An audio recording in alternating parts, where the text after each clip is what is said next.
அல்லாஹ்வுடைய தூதர் ஸல்லல்லாஹு அலைஹி வஸல்லம் ஒரு நபித்தோழரை பார்க்கிறார்கள். பள்ளியில் தொழுகை அல்லாத நேரத்தில் அவரை பார்த்து கேட்டார்கள், ஏன் தோழரே பள்ளிக்கு வந்திருக்கிறாய் இந்த நேரத்தில்? அவர் சொன்னார், யா ரசூலல்லாஹ், கடன், யா ரசூலல்லாஹ், கவலைகள்.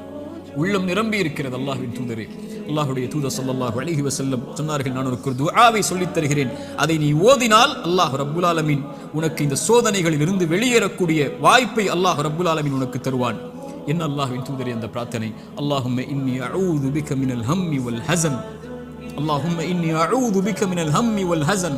யா அல்லாஹ், என்னுடைய துக்கம், என்னுடைய எதிர்காலம் என்ன ஆகப் போகிறது, நான் எதை நோக்கி செல்லப் போகிறேன், என்னுடைய வருமானம் என்ன ஆகப் போகிறது, இவ்வளவு கஷ்ட இழப்புகளை சந்தித்து விட்டேனே, இனிமேல் என்ன ஆகப் போகிறது என்ற கவலையில் இருந்தால், யா அல்லாஹ், அந்த துக்கத்தை நீக்கு யா அல்லாஹ். எதிர்கால கவலைகளை பற்றிய கவலையை உள்ளத்திலிருந்து நீக்கு யா அல்லாஹ்.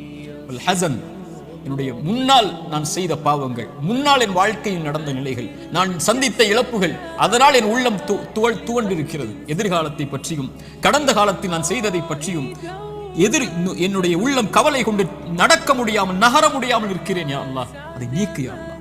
எதிர்காலத்தை பற்றி கவலையை நீக்கு, கடந்த காலத்தை பற்றி நினைவுகளை நீக்கு, இனிமேல் வாழக்கூடிய வாழ்க்கையை சரிபடுத்தி என்று இறைவனை அழைப்பான். அல்லாஹும்ம இன்னி அஊது பிக மினல் ஹம்மி வல் ஹஸன் வ அஊது பிக மினல் அஜ்ஸி வல் கஸல்.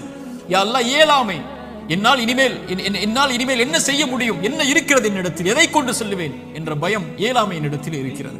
யா அல்லாஹ், கஸல், சோம்பேறித்தனத்தால் சோம்பலில் இருக்கிறேன், என்னால் முடியும் யா அல்லாஹ், ஆனால் எழ முடியவில்லை, என்னால் இந்த சோதனைகளை கடக்க முடியவில்லை, என்னிடத்திலே தைரியம் இல்லை யா அல்லாஹ், தைரியத்தை கொடு, அதை செய்து முடிக்கக்கூடிய உறுதியை கொடு. வஅஊது பிக மினல் அஜ்ஸி வல் கஸல் வஅஊது பிக மினல் ஜுப்னி வல் புகுல். யா அல்லாஹ், கஞ்சத்தனத்தை விட்டும், யா அல்லாஹ், கோழைத்தனத்தை விட்டும், யா அல்லாஹ், கடன் என்னை மிகைப்பதை விட்டும், மனிதர்கள் என்னை ஆக்கிரமிப்பதை விட்டும் என்னை பாதுகாத்து விடு யா அல்லாஹ். இந்த அல்லாஹ்வுடைய தூதர் ஸல்லல்லாஹு அலைஹி வஸல்லம் அந்த துஆவை அந்த தோழருக்கு கற்றுக் கொடுத்தார்கள். இதை ஓதக்கூடிய வழக்கம் உள்ளவர்களாக மாற வேண்டும்.